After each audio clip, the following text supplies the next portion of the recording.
muchas conocidas, así que me voy a presentar. Soy la doctora Roldán, cardióloga del Hospital Nacional Hipólito Unanue, por ahora lamentablemente en la jefatura de especialidades médicas, y casi siempre me toca dar la clase inicial, darle la bienvenida al segmento de cardiología. Es un tema que a mí particularmente me apasiona muchísimo, pero que ojalá que acá podamos lograr motivar a algunos cardiólogos, así que bienvenidos a los que en algún momento se sientan motivados a esta rama de la medicina. ¿Okay?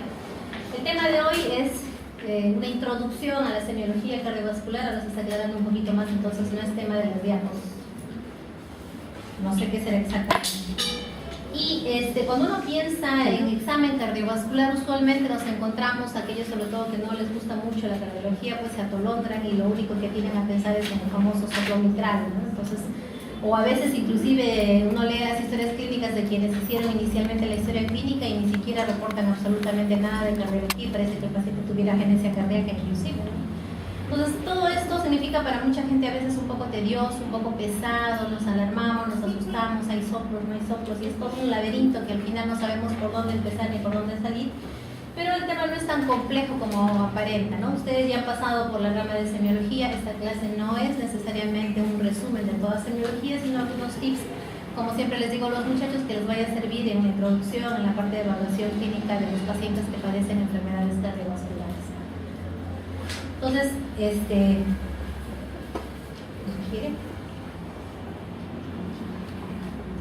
entonces al principio ponemos pues mil cosas en la cabecita cuando nos dicen que ese paciente es cardiopatón, ¿no? Pensamos en enfermedades congénitas, en enfermedades valvulares, tal vez miocardiopatías, eso no es cardíaco, entonces se nos hace todo un mundo.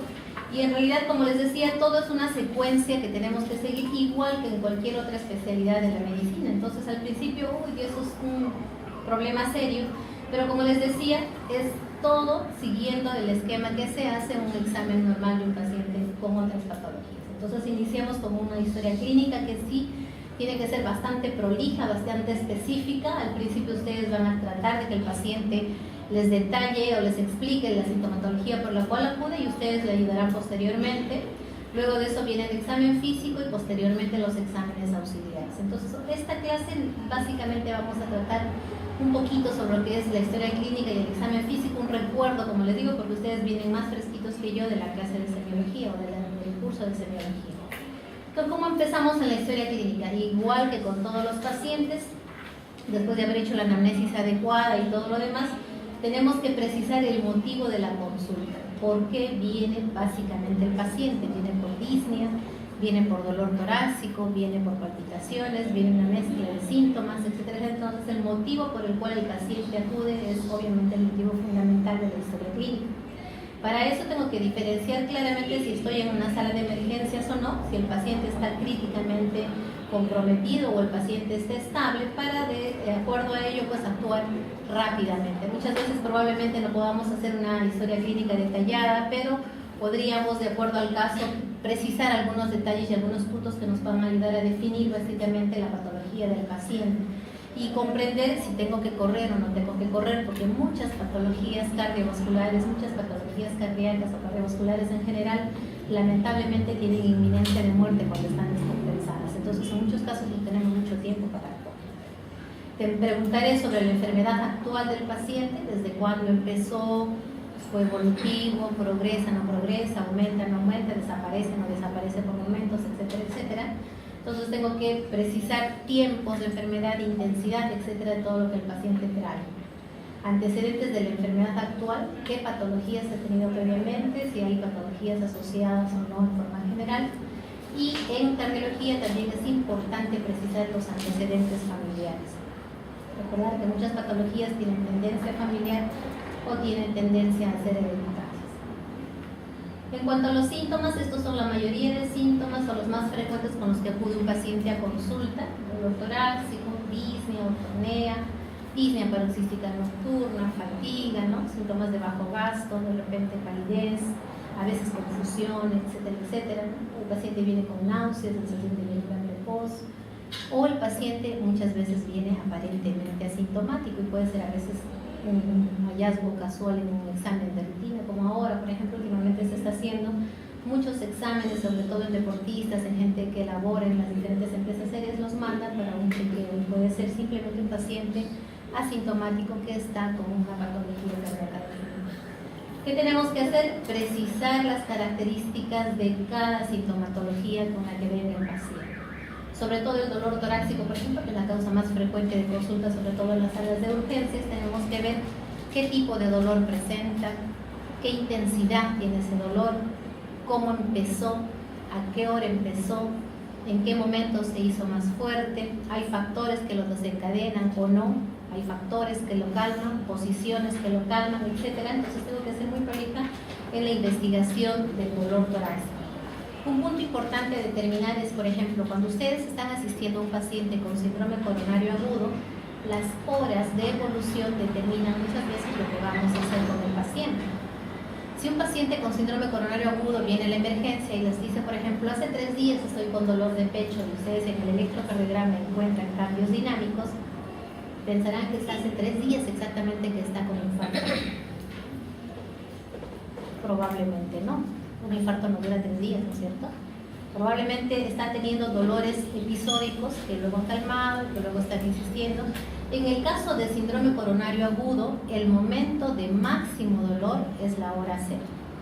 ¿De acuerdo? Entonces hay que preguntarle al paciente en qué hora o a qué hora ha tenido el dolor más intenso. A partir de ese momento es la hora 0 y de ahí empiezo a contar paciente con dolor torácico de características anginosas o no, que tiene tiempo de evolución 1 hora, 2 horas, 6 horas, 12 horas. Porque de acuerdo a eso, insisto, por lo menos le vamos a dar en algunos casos probablemente la alternativa terapéutica inmediata. ¿De acuerdo? Si ya pasaron 12 horas o 24 horas del episodio de dolor máximo, probablemente ese paciente ya no tenga que correr tan rápido. Probablemente ese paciente ya no tenga que meterlo inmediatamente en una sala de hemodinámica, por ejemplo. Entonces, eso es sumamente importante. Recuerden, el dolor es hora 0 en el punto de máximo dolor torácico cuando se trata de enfermedad coronaria. A veces, solamente haciendo la anamnesis con el paciente, yo ya puedo más o menos ir diferenciando la etiología del dolor. Les pongo 2 ejemplos. ¿Cómo es el dolor de una disección aórtica, por ejemplo? ¿Cómo diferenciarían de un síndrome coronario agudo?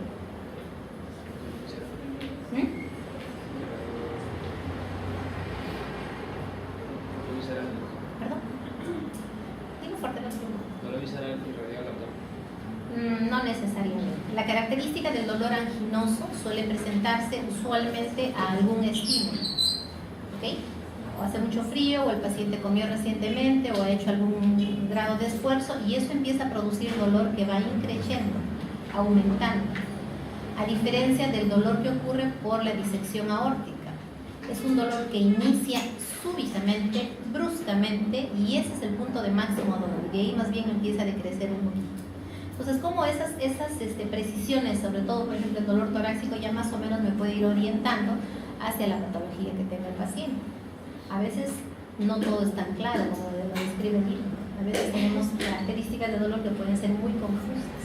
En algún momento yo recuerdo, y no me van a creer, un paciente que no refería mucho problema en el corazón, lo que le molestaba aparentemente era más la rodilla derecha y estaba en pleno síndrome coronario agudo. Explíqueme cómo era eso, sinceramente no lo entiendo, pero me tocó atender un paciente que tenía ligero disconfort, cierta molestia que no la precisaba bien, pero que el motivo de la consulta era básicamente su dolor en pierna derecha. El libro no lo describe, yo no lo encontraba. Y sin embargo, se presentan cosas tan raras como esas. ¿De acuerdo? Pero de todas maneras, los diferentes síndromes tienen aproximadamente características más o menos semejantes. Bueno, no me voy a poner a detallar cada caso, de todas maneras, en cuanto a dolor torácico, quería hacerles esas precisiones que habíamos comentado. Si alguien tiene alguna pregunta posteriormente, tranquilamente la podemos tratar de resolver. ¿Ok? Luego de una buena anamnesis, como hemos comentado hasta ahora, pues viene el examen físico. El examen físico, igual que en todos los campos de la medicina humana, empezamos con una inspección general, una endoscopía, de ver la actitud del paciente, de repente más o menos la edad, es pícnico, no es pícnico, etcétera, etcétera. Y luego vamos a inspeccionar poco a poco el área precordial. No solamente tengo que evaluar el área precordial, obviamente, sino prácticamente toda la anatomía del paciente. Posteriormente de la inspección haremos la palpación, la percusión y la auscultación, que son las formas en las cuales debo de abordar el paciente. ¿Ok? Se va haciendo más o menos la luz, ya tengo algo más claro, ya tengo con la anamnesis más o menos ir precisando. No, creo que sí. ¿Sí? ¿Ve? ¿Perdón? Los que han llegado recién, por favor, se apuntan en la lista para llamarlos dentro de un ratito. Entonces, habíamos dicho que en la inspección general tenemos que precisar la postura del paciente. ¿Está sentado, está echado? ¿Cómo se examina un paciente habitualmente?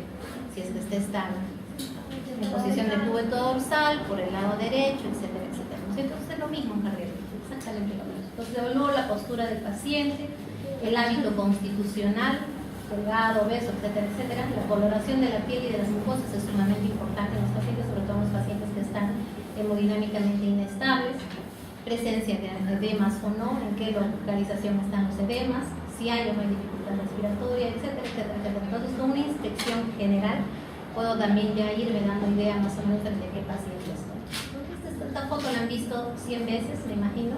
Es un paciente con insuficiencia cardíaca, más o menos mayor, que no puede tolerar el decúbito probablemente y que su posición ideal es estar sentado, porque probablemente este paciente está bastante congestionado y es posible que esté con un edema agudo de pulmón o una congestión bastante importante. ¿Esto qué me va a describir? ¿Qué tipo de insuficiencia cardíaca? Probablemente, predominantemente, insuficiencia cardíaca izquierda. ¿De acuerdo? Esta imagen también han visto hasta el cansancio. Es una paciente también que tiene insuficiencia cardíaca derecha, perdón, insuficiencia cardíaca, pero no luce tan disneica que el otro paciente. Este paciente también tiene insuficiencia cardíaca, probablemente predominantemente derecha.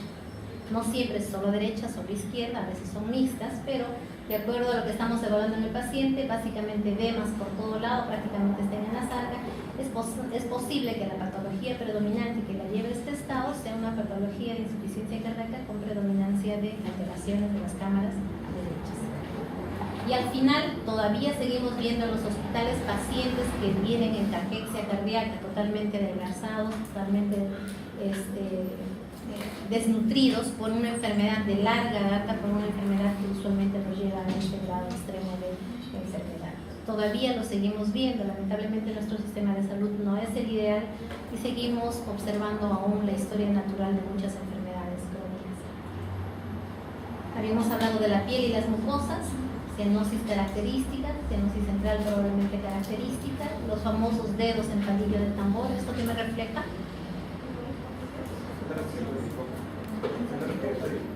Un problema crónico, ¿no es cierto? Un problema bastante crónico. ¿En qué patologías podemos encontrar? ¿Perdón? Problemas netamente de oxigenación, falta de oxigenación adecuada de los tejidos de manera bastante crónica. Esto se puede ver en pacientes adultos, por ejemplo, que tienen cardiopatías congénitas que han sido resueltas en la infancia, síndromes de Eisenmenger, etcétera, etcétera, ¿no? Pero podemos ver todavía bastante problema. Los edemas, precisar hasta dónde están los edemas, en qué momento del día se presentan, se corrigen en la noche o no. Y si es un paciente que está postrado ya varios días, voy a buscar edema en las piernas. Obviamente no, tengo que buscar edema en las zonas de declive. Nos ha pasado muchas veces que el residente dice, ya no tiene edemas.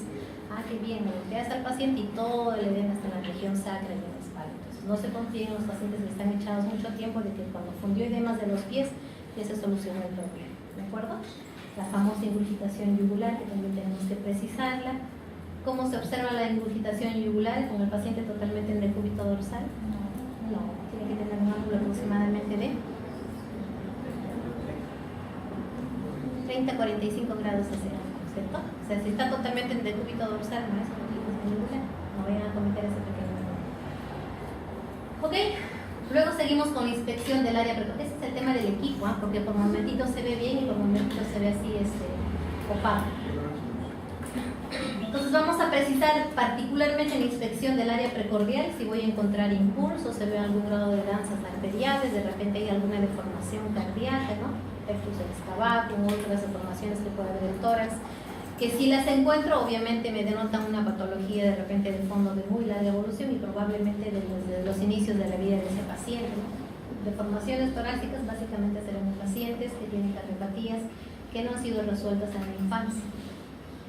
Y el característico pectus excavatum, que no necesariamente se asocia a patologías cardíacas, pero que sí puede venir también con problemas de patología. En muchos casos, por ejemplo, hemos visto que pacientes que tienen pectus excavatus totalmente importantes o severos terminan comprimiendo las cámaras derechas y a veces el paciente termina teniendo afectación de algún grado de las cámaras derechas. Ok, hasta aquí anamnesis, inspección, y vamos a ir al examen físico en cuanto a palpación. Ya hemos inspeccionado, ya tengo idea más o menos de lo que tiene el paciente y finalmente voy a empezar a palpar al paciente. ¿Cómo empiezo a palpar al paciente? El área precordial es fundamental, tengo que examinar íntegramente obviamente, pero hoy día nos vamos a referir básicamente al área precordial. Esta es la forma en la que yo busco el impulso ventricular izquierdo, con el pulpejo de los dedos. Y esa es la forma en que yo busco el impulso ventricular derecho, con la palma de la mano. La palma de la mano percibe mejor las vibraciones y el pulpejo de los dedos percibe mejor las pulsaciones. Por eso que el impulso ventricular izquierdo lo busco de esta forma, donde se ubica habitualmente quinto espacio intercostal en la línea medio clavicular. Si el paciente es obeso, si el paciente es delgado, puede variar ligeramente. Los delgados suelen ser más longitudinales y podría estar un poquito por dentro de la línea medio clavicular. Y en los obesos o gestantes o con problemas abdominales, de repente podría desplazarse ligeramente e irse un poco hacia arriba. Pero esta es la forma en la cual yo busco el impulso ventricular derecho. Esto tienen que buscarlo sí o sí. Muchas veces no nos olvidamos del ventrículo derecho. Entonces, ¿cómo hago? Pongo la palma de la mano en el tórax, en la región anterior. Y procuro, para percibir mejor, no lo pongo en todo el tórax así, sino trato de levantar los dedos y solamente dejo la palma de la mano en contacto con el tórax del paciente. Si todos ustedes hacen eso ahora, pálpense, no van a sentir nada, a no ser que tengan algún problema cardíaco del lado derecho. Si ustedes notan que hay algún mínimo impulso que toca vuestra palma de la mano, significa que el ventrículo derecho está creciendo, ¿de acuerdo? Entonces, si palpan y no sienten nada, el ventrículo derecho probablemente normal. Pero si ustedes sienten que hay algo que les toca definitivamente, la palma de la mano es un impulso ventricular derecho positivo y denota probablemente crecimiento de cámaras derechas. Igual, nunca se olviden de palpar los pulsos en todas las localizaciones, en miembros inferiores, miembros superiores. Definitivamente es tema del equipo, me preocupa, no sé si ha estado antes así. Entonces, tengo que palpar las características de los pulsos, la intensidad de los pulsos, compararlos de manera simétrica y reportarlos obviamente, porque hay que sospechar también patología periférica de vasos, ¿no es cierto? ¿Ok? ¿Qué debería de seguir ahora? Percusión. En cardiología, sinceramente, no lo utilizamos, así que no me voy a poner a detallar que sí, que por el esternón y que por el costado. No es algo que lo sigamos de rutina, así que no vamos a desperdiciar los minutos valiosos que tenemos comentando la percusión. Entonces ahora viene la auscultación, que es el famoso cubo del examen cardiovascular. Las áreas de auscultación, me imagino que todos la conocen, no está de más recalcarlas. Foco aórtico, segundo espacio intercostal, línea paraesternal derecha. Foco pulmonar, segundo espacio intercostal, línea paraesternal izquierda. Tricuspidio, entre el tercero y cuarto. Mitral, más o menos a la altura de la línea medio clavicular, y en esta zona existe el segundo foco aórtico denominado accesorio aórtico. Entonces, estas son característicamente más o menos la mayoría de las áreas de auscultación. La verdad, ustedes pueden empezar por el foco que les plazca, pero traten de tener una secuencia para ustedes mismos. A algunos les gusta empezar por aquí y en regreso, o a otros en este sentido, pero no salten de aquí a aquí y luego aquí, porque van a terminar haciendo un desorden que van a perder datos finalmente. Entonces ustedes decídanse por dónde les gusta empezar a auscultar, pero traten de hacerlo en secuencia para que de alguna manera no pierdan la posibilidad de descuidar alguna área de auscultación. En cada área de auscultación tengo que precisar cómo están los ruidos cardíacos, primero, segundo ruido, existen otros ruidos cardíacos o no, y así en cada área precisar más o menos la intensidad. Existen otros ruidos que no son primero y segundo ruido cardíaco, existen frotes o existen otros ruidos que vamos a tratar de mencionarlos. De todas maneras, es además importante siempre tratar de auscultar la región dorsal. No precisamente, pero la región dorsal. Hay algunos ojos que se pueden auscultar en la espalda. Y en algunos casos yo tengo duda, ¿es pulmonar o es aórtico? Entonces la auscultación, sobre todo en gente que es delgada de la región dorsal, me puede ayudar a definir si es o no aórtico o pulmonar. ¿Qué otra auscultación debo de hacer? El cuello. Siempre debo de auscultar el cuello. Y de igual manera la auscultación del cuello me va a ayudar de repente a definir si es un soplo aórtico o es un soplo pulmonar.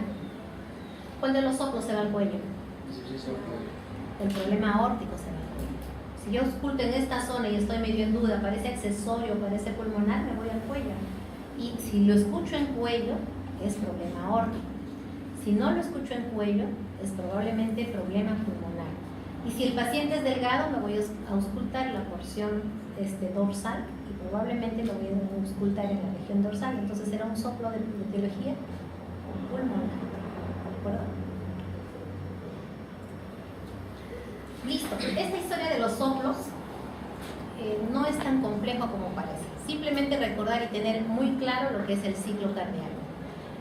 En qué momento se abren qué válvulas y en qué momento se cierran qué válvulas. Ese conocimiento va a ser importante y básico para poder definir la presencia o no de soplo, ¿no? O poder definir los ruidos cardíacos así. Entonces, ustedes se acordarán esta primera fase. ¿Qué fase es? Si pasa la sangre de las aurículas a los ventrículos, fase diastólica, ¿no? Pero dirán lo mismo, pero no, en realidad esto es simplemente para que ustedes lo tengan muy claro y puedan definir en qué tiempos y en qué patología usan diferente. Entonces, la primera fase de llenado por cambio de presiones, recuerden que las aurículas se llenan pasivamente, aumenta la presión a este nivel, se abren las válvulas auriculoventriculares y esta es la fase diastólica inicial, que es básicamente por cambio de presiones. Entonces, diástole temprana, hay una relajación de los ventrículos y eso provoca una caída de presión en los ventrículos, entonces las aurículas llenan estos ventrículos. Entonces, es la fase diastólica temprana. Luego, ¿qué ocurre? Las aurículas se contraen. Al contraerse las aurículas, ¿qué se produce? La fase diastólica tardía. Entonces, la diástole tiene dos momentos. Una diástole temprana, que es básicamente por cambio de presiones, y una diástole tardía, que es por contracción auricular. ¿Sí? Hasta ahí las aurículas están abiertas. Luego existe una contracción isovolumétrica. Todas las válvulas están cerradas y los ventrículos empiezan gradualmente a contraerse. Finalmente terminan de vencer la presión a nivel de las válvulas sigmoideas y se produce la eyección ventricular. Entonces es la fase sistólica. ¿No es cierto? Luego nuevamente la relajación isovolumétrica, no hay cambio de volúmenes en este caso, y nuevamente el ciclo cardíaco. Diástole temprana, empieza a relajarse los ventrículos, las aurículas se están llenando y empieza nuevamente la fase de la fase diastólica temprana de llenado, recuerden, el cambio de presiones y luego la fase diastólica tardía y así sucesivamente, diástole, sístole, diástole, sucesivamente. ¿Ok? Entonces, vamos a escuchar los ruidos cardíacos. El primer ruido cardíaco se produce por cierre de ¿qué válvulas? Atrioventriculares. Se cierran las válvulas atrioventriculares y ocurre el primer ruido cardíaco. ¿Eso coincide con qué? Con el pulso. Entonces, primer ruido cardíaco coincide con el pulso. Si ustedes auscultan un corazón y simplemente ponen el estetoscopio, en algún momento no van a saber precisar si es el primer o segundo ruido cardíaco. Entonces, ¿cómo nos vamos a estar orientando? Agarro el pulso y voy auscultando. Primer ruido cardíaco coincide con el pulso. Segundo ruido cardíaco no hay pulso. ¿Okay? Entonces, de esa manera me doy cuenta si estoy frente al primero o el segundo ruido cardíaco. El segundo ruido cardíaco es el cierre de las válvulas sigmoideas. Existe tercer ruido cardíaco y cuarto ruido cardíaco, que usualmente son ruidos patológicos. Usualmente, en algunos niños puede haber tercer y cuarto ruido, pero usualmente son ruidos patológicos, sobre todo en adultos. Entonces, el tercer ruido cardíaco ocurre por patologías que producen alteraciones en el llenado ventricular.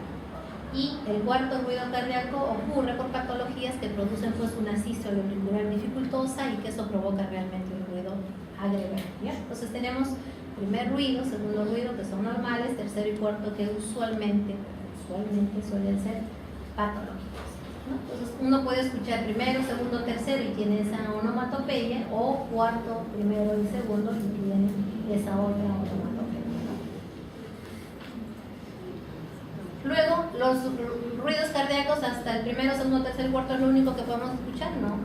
Existe el chasquido de apertura y existe el cric de inicio.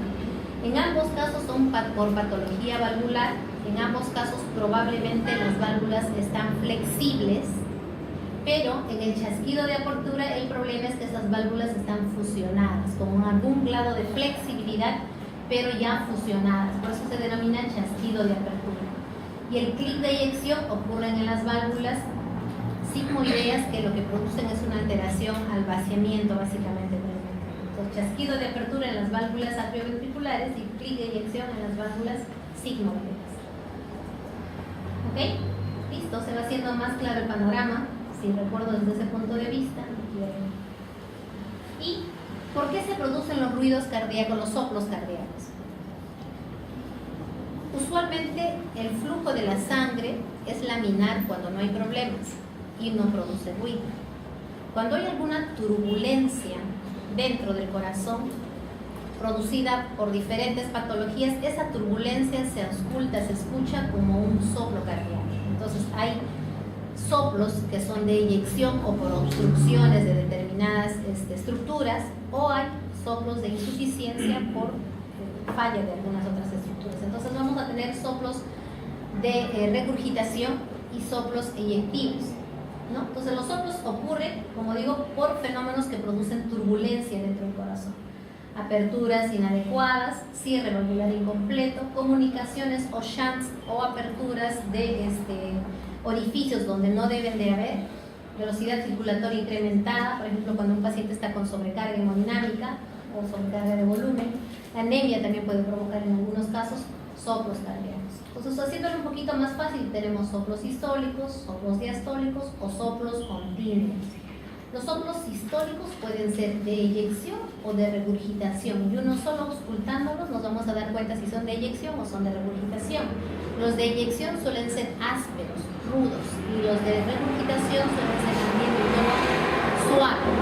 Los de eyección suelen ser como una cosa así, y los de regurgitación más bien es... Entonces la tonalidad ya me va orientando hacia el tipo de patología que está provocando ese ruido cardíaco.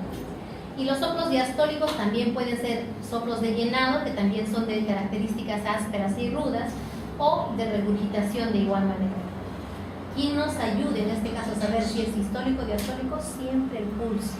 Palpen, ausculten, mejor dicho, siempre palpando el pulso. Y los soplos continuos son aquellos soplos que están tanto en sístole como en diástole, diferente del soplo sistólico y diastólico. Los soplos continuos están de manera continua en ambos tiempos. ¿De acuerdo? Otra vez el ciclo cardíaco, vamos a recordar un poquito. Imágenes de ecocardiografía. Diástole, ¿se ve bien o está medio opaco? Opaco, ¿no? Lamentablemente, porque hasta los colores es importante que los precisemos. Entonces tenemos diástole, sístole. Diástole entra del auricular al ventrículo, da la vuelta ahí en el ventrículo y sale a nivel de las válvulas, en este caso de la aorta. Este es un electrocardiograma, onda P, QRS, onda T. ¿Dónde está la sístole y dónde está la diástole en el electrocardiograma?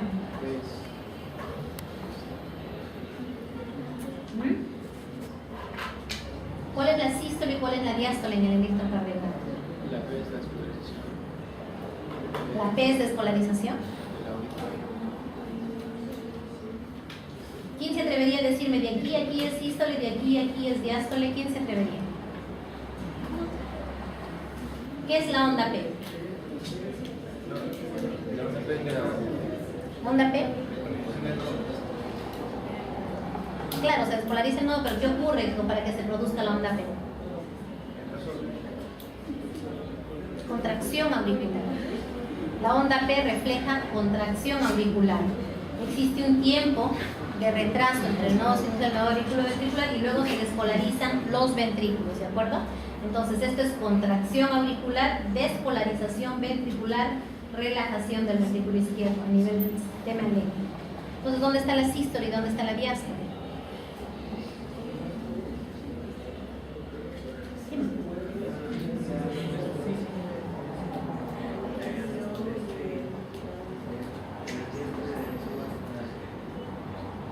¿De la Q? De la P hasta el S, la de la sístole, y de la Q hasta el T, la diástole.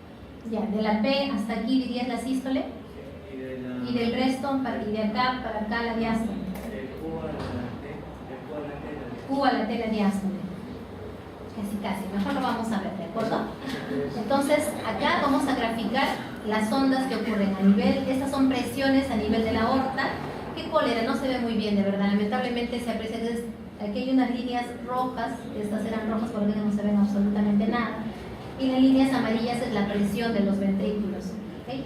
Entonces, se contraen las aurículas, vence la presión en los ventrículos, empieza a llenarse los ventrículos, aumenta la presión en los ventrículos, empiezan a contraerse los ventrículos, vencen la presión a nivel de la aorta y de la pulmonar, eyectan su volumen, se cierran las válvulas sigmoideas y nuevamente cae la presión a nivel de los ventrículos, ¿no es cierto? Ese es el ciclo cardíaco más o menos.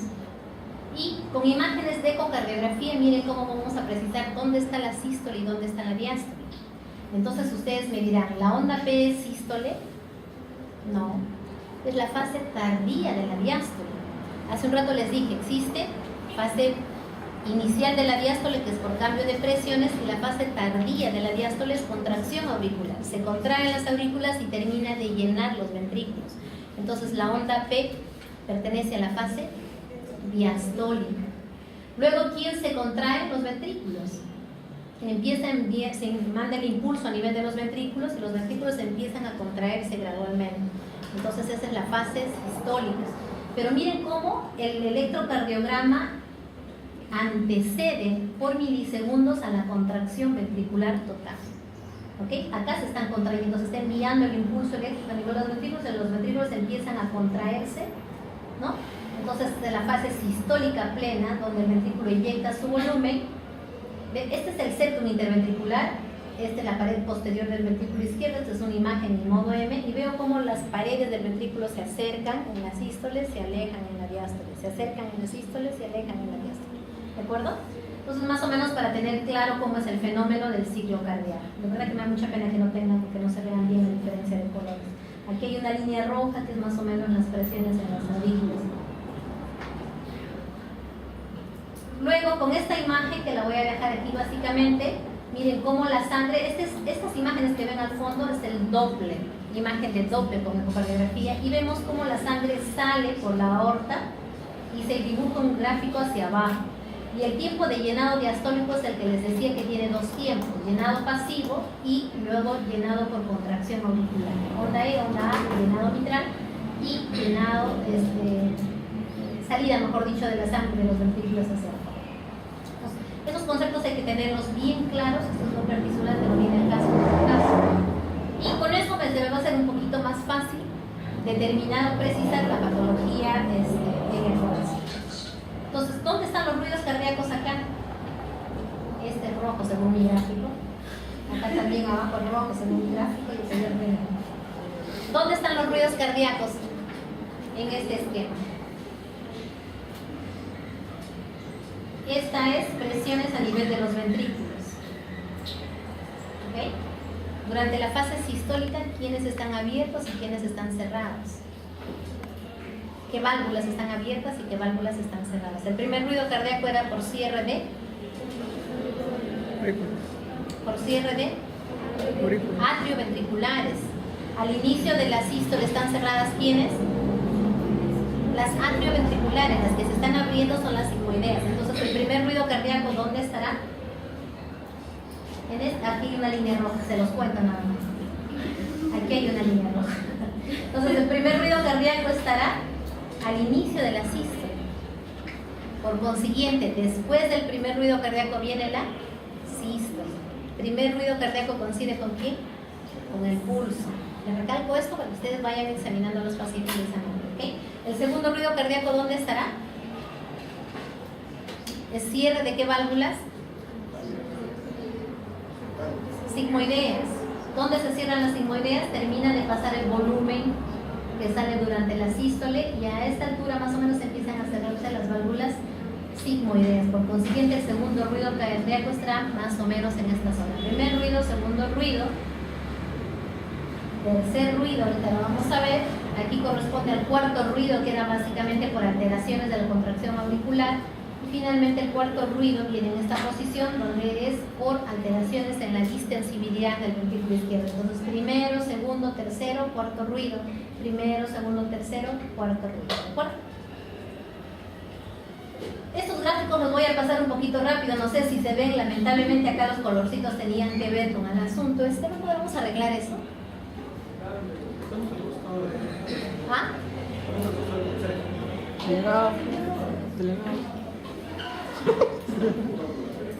Y si me ayudas a hacer lo máximo. Bueno, les voy contando. ¿Qué ocurre en la estenosis aórtica? ¿Cuál es el problema en la estenosis aórtica? Yo sé que están con sueño, disculpen que los fastidie, pero me interesa que ustedes tengan los conceptos y empiecen a diferenciarlos. ¿Qué pasa en la estenosis aórtica? ¿Dónde está el problema? En la válvula aórtica. ¿Cuál es el problema? Que no abre la válvula aórtica. ¿Cómo será el soplo en la válvula en estenosis aórtica? Sistólico. O sea, ¿qué es lo que ocurre? Hay un problema que el ventrículo izquierdo no puede vaciar su contenido. Aquí hay una línea roja. El ventrículo izquierdo no puede vaciar su contenido hacia la aorta. Entonces, ¿qué ocurre? Este ventrículo izquierdo está forzando más presión para tratar de vaciar su contenido. Y lo que ocurre es que este ventrículo izquierdo empieza a sufrir, aumentan las presiones a este nivel y empieza a hipertrofiarse. ¿Ok? Si se hipertrofia el ventrículo izquierdo, la aurícula izquierda va a tener problemas en vaciar su contenido hacia el ventrículo izquierdo.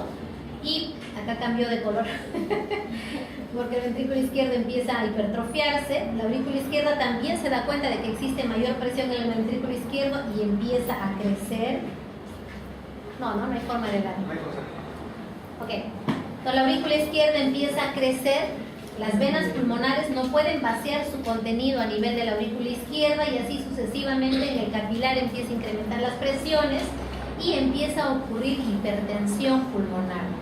Si empieza a haber hipertensión pulmonar, hay alteración en el ventrículo derecho, aumentan las presiones en el ventrículo derecho, la aurícula derecha se da cuenta que aumentaron las presiones en el ventrículo derecho, empieza a crecer la aurícula derecha y así sucesivamente empieza el continuum de alteración del ventrículo izquierdo que va afectando gradualmente hacia el ventrículo derecho. Entonces, ¿qué vamos a encontrar en el electrocardiograma en una estenosis aórtica? Signos de crecimiento ventricular izquierdo, signos de crecimiento auricular izquierdo y así sucesivamente. Y el soplo será durante la sístole, predominantemente en el foco aórtico. El primer ruido estará aumentado, disminuido.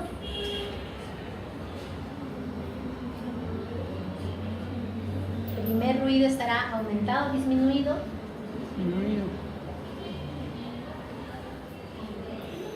El primer ruido estará aumentado, disminuido.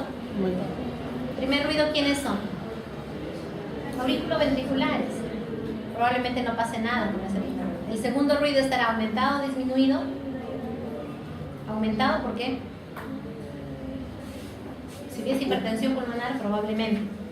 Si es una estenosis aórtica pura, va a depender de la flexibilidad de los velos. ¿Se acuerdan que hablábamos antes del pic de eyección? Ok, si los velos están flexibles, el movimiento del segundo ruido, el segundo ruido va a ser prácticamente normal.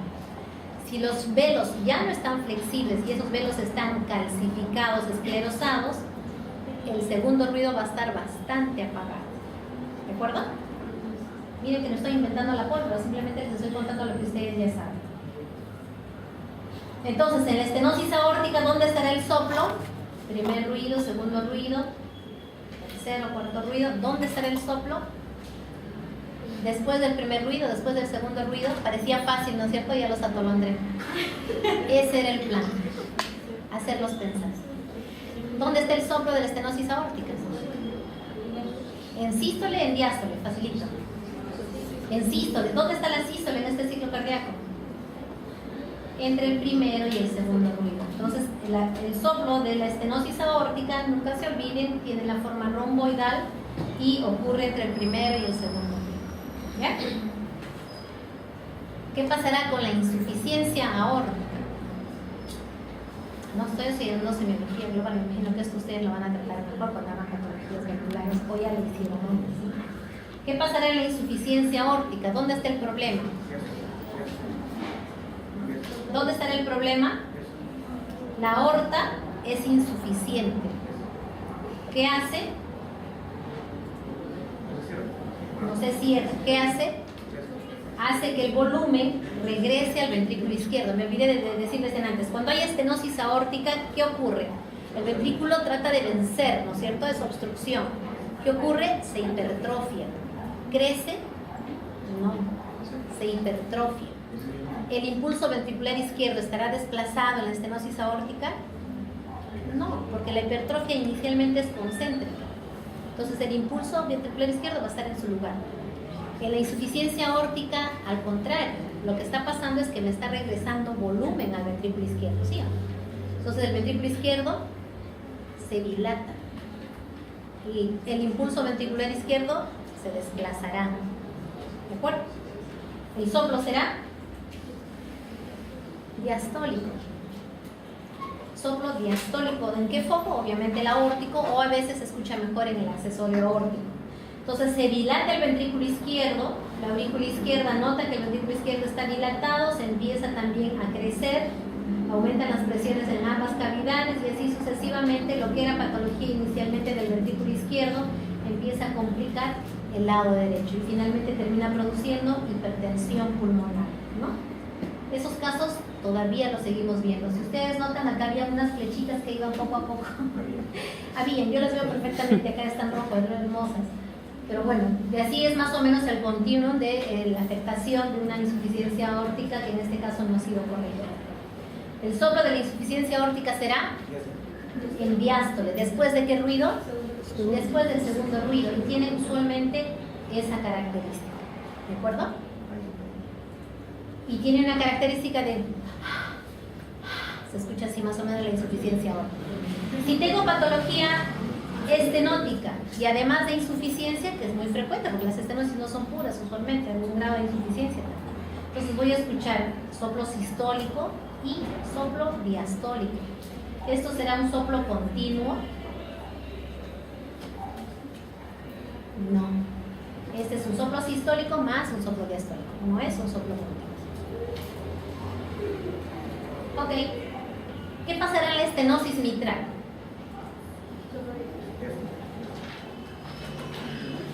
¿Qué tipo?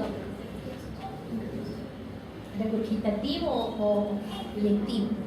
¿Áspero o tono suave?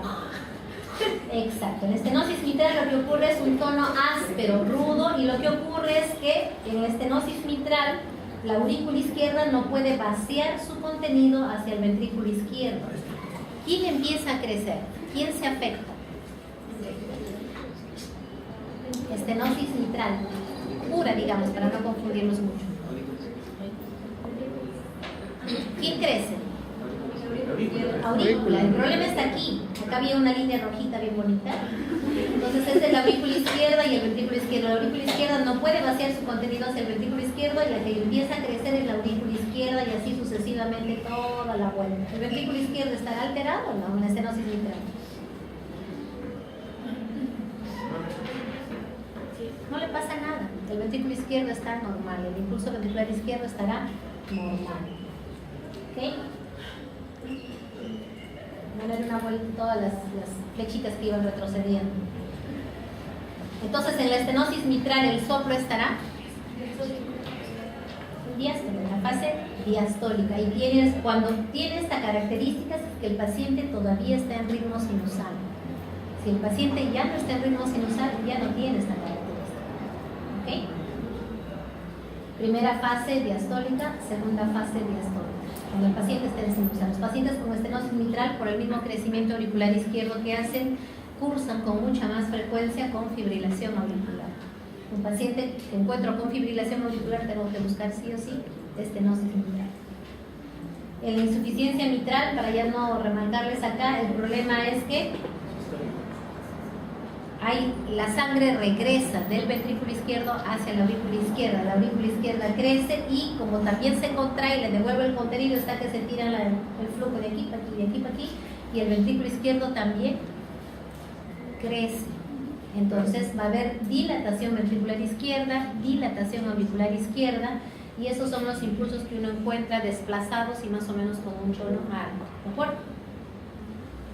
La verdad que me da mucha pena que no puedan ver la secuencia, pero bueno. Aquí el flujo iba y venía, que hay dos flechitas rojitas, etcétera, etcétera. Pero bueno. ¿Ok? Que la insuficiencia mitral, el soplo será predominantemente sistólico, de un tono suave, ¿no? Bien característico. Qué felicidad, ya voy entendiendo de qué se trata. Me quiere avanzar.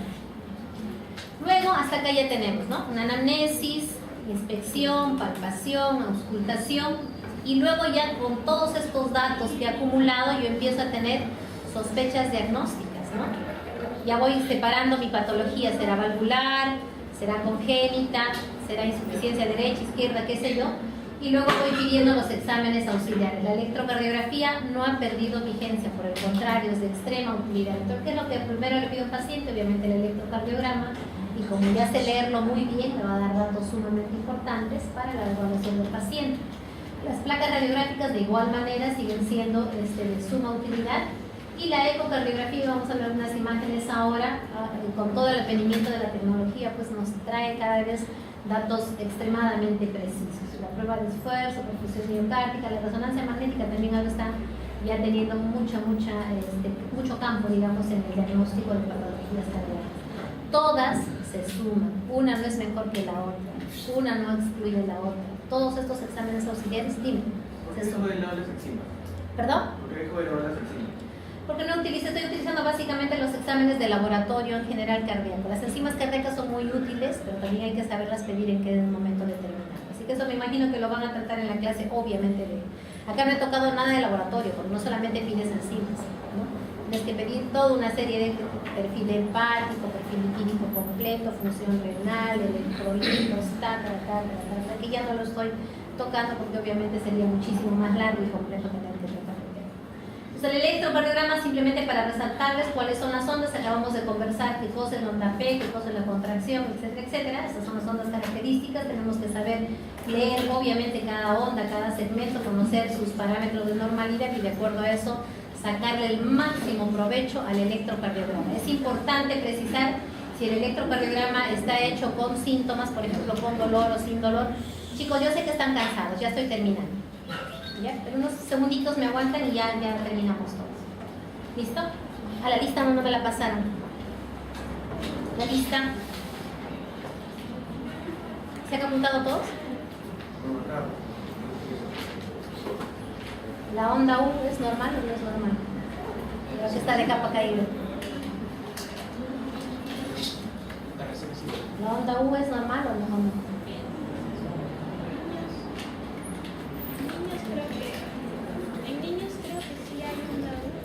En algunos casos es normal, ¿ya? En algunos casos es normal, en infantes y en algunos casos en atletas, en bradicardia puede aparecer en onda 1.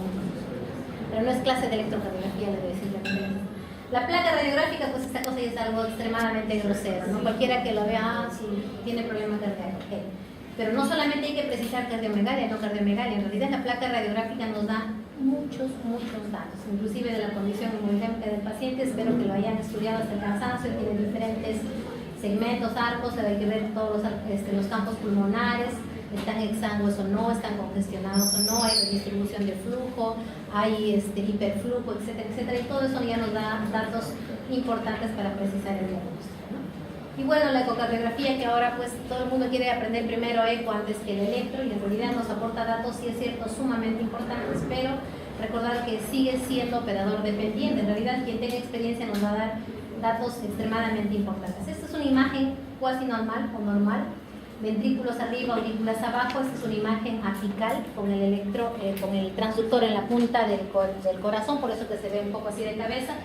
Por lo menos los que hacemos ecocardiografía de adultos solemos usar esta técnica. Los que hacen pediátricos suelen utilizar al revés, más bien los ventrículos abajo y los aurículas. Eso simplemente se programa en el equipo, ¿no? Miren cómo este corazón tremendamente enfermo, normalmente el ventrículo izquierdo tiene esta forma triangular y el ventrículo derecho suele ser como una C pegada al ventrículo izquierdo. Miren cómo este paciente tiene extremadamente dilatado el ventrículo izquierdo, inclusive si precisan aquí hay como un mito que da vueltas. ¿Ven o no ven? Eso es un estado pretrombótico. Un corazón tremendamente dilatado tiene predisposición a producir trombosis importante. dilatación de la aurícula izquierda, hay inclusive descompaginación, digamos así, de las paredes del ventrículo izquierdo. Este es un paciente con alguna patología regurgitante que provoca tremenda dilatación del ventrículo izquierdo, o de repente con una patología, una cardiopatía dilatada, que lo que está produciendo es una gran dilatación del ventrículo izquierdo, y obviamente usualmente las aurículas acompañan a su propio ventrículo. Esta es una imagen, se ha puesto muy rápido, es una imagen del ventrículo izquierdo, se llama paresternal eje largo, aurícula izquierda, mitral, aorta, aorta ascendente. Miren ese ventrículo derecho exageradamente crecido, el septum interventricular prácticamente aplastado por la gran presión del ventrículo derecho, ¿no? Y como con una imagen solamente uno ya puede empezar a deducir la patología que tiene el paciente. Este es el tracto de entrada del ventrículo derecho, esta es la tricúspide. En esta misma angulación, discreta angulación superior, podemos lograr esta apertura, esta visión de la tricúspide, ¿no? Acá no se ve la tricúspide, esta es aorta, aurícula izquierda, y con una angulación superior podemos encontrar la tricúspide y la aurícula izquierda, patología predominantemente de cámaras derechas. Esta es una estenosis aórtica. Esa turbulencia que produce es el soplo sistólico aórtico, con un cachito, con un muy poquitito volumen que regresa. Entonces, predominantemente estenosis aórtica con un grupo muy pequeñito de insuficiencia.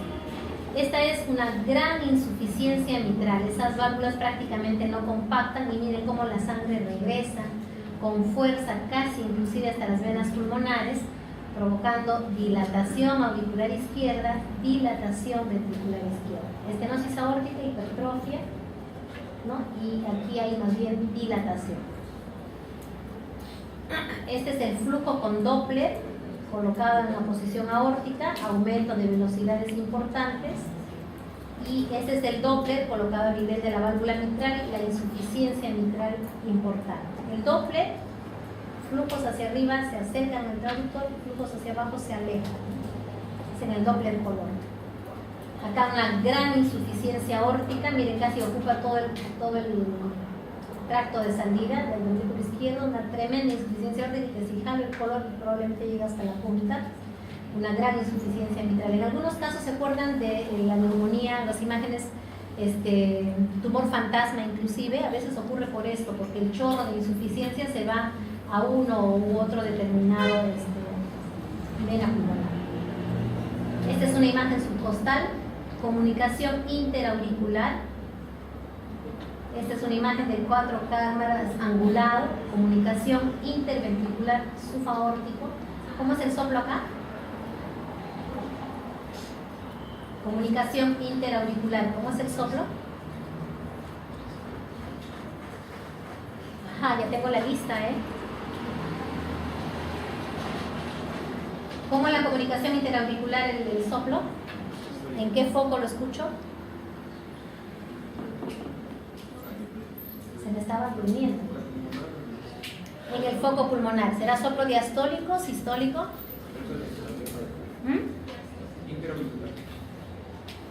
Esta es una comunicación interauricular. Esta es una imagen subcostal. ¿Diastólico? ¿De dónde a dónde va la sangre? Claro, ¿de dónde a dónde? De aurícula izquierda hacia la aurícula derecha. ¿En qué tiempo? En sístole. Entonces es un soplo sistólico en foco pulmonar. Y usualmente produce desdoblamiento del segundo ruido. Entonces, si yo escucho esas cosas, voy a encontrar probablemente, probablemente una comunicación interauricular. Este es un soplo de comunicación interventricular. ¿Dónde se escucha el soplo de comunicación interventricular?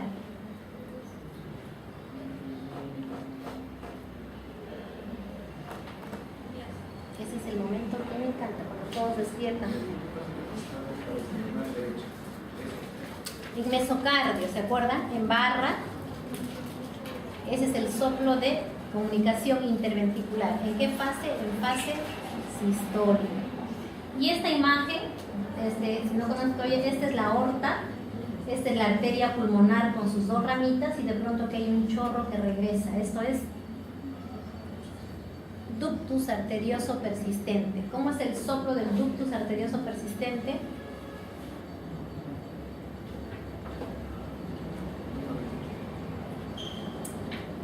¿Quién será 20. ¿Cómo es el soplo sistólico? ¿Cómo es el soplo de ductus arterioso persistente? No es sistólico, ya es soplema.